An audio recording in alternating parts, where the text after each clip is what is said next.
First question is from Connie Chiwa.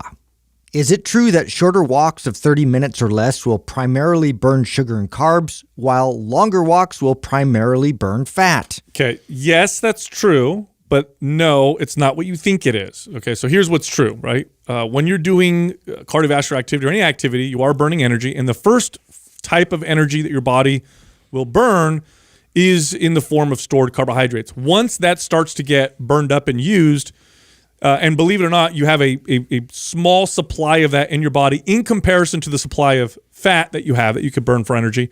Once that is burned up, then your body starts to burn fat for energy. Now, here's why it's not what you think.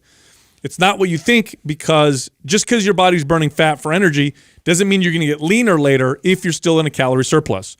If you're in a calorie surplus, it just replaces it. It doesn't make any difference. I mean, keto, for example, ketogenic diet, you have no carbohydrate in your diet. You're running off of ketones, which is fat. Theoretically, you're burning fat all the time.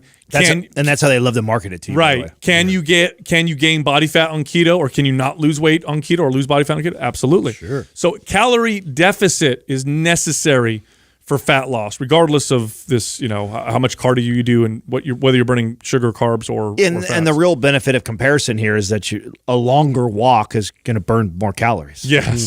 So if I had to compare a 30-minute walk versus somebody who walked for 90 minutes, well, the person who walked 90 minutes is going to burn more fat. That's right. Because they walked longer, and they burn more calories, which will then help them be in more of a calorie deficit than the other person. Yeah, you cannot get around this is a rule. This is a law, okay? You can't get around it's a law of thermodynamics and physics where you must take in less calories than you burn in order for your body to search for fuel from itself to burn. If you're eating more calories than you're burning or the same amount of calories you're burning, your body's not going to first off, let's say you're eating more calories than you're burning and your body burned calories from its stored fat, well, where do those extra calories go, right? They have to go somewhere. In other words, energy cannot be created nor destroyed. It gets transferred. It turns into other things.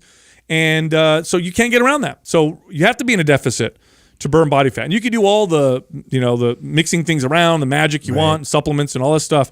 But if that's not happening, you're not going to lose body fat. Yeah, at the end of the day, that's all that matters. I mean, people will deplete themselves of glycogen and then do these like crazy intensive workouts and everything just to get, quote unquote, burning through all the sugar and everything else to then, the rest of the day try to burn fat. But if the calories, if you're still in a surplus, like it's all a wash. Well, and yeah, somebody who, for average people, this is the type of content I can't stand that gets spread in our space.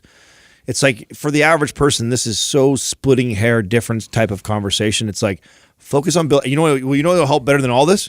Build 5 pounds of muscle. That's it. Yeah. You want to trump walking for 30 minutes or an hour, or, short walks versus long walks. Like go build fat burning materials. That's right. Go build 5 pounds of muscle on your body. Okay. Which, by the way, 5 pounds of muscle distributed amongst your entire body looks like nothing. It won't look like a big difference. You're just tighter. Yes. And your body will naturally on its own, burn more calories, burn more body fat than any of those walks will.